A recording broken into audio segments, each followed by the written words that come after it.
A Xunta de Galicia investiu 100.000 euros na mellora da vía entre o Sanguiñal e Tállara en Lousame.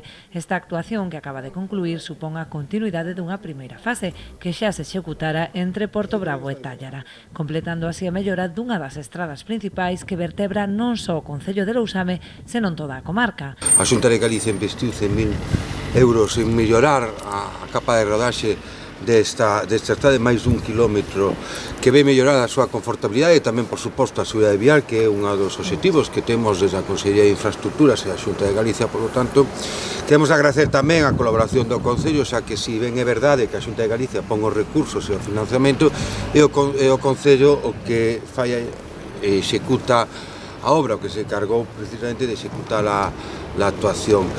Esta actuación non se pode entender tampouco sen saber ou sen coñecer as actuacións que se fixeron nos anos anteriores, que permitiu tamén mellorar outros 4 kilómetros desta mesma estrada.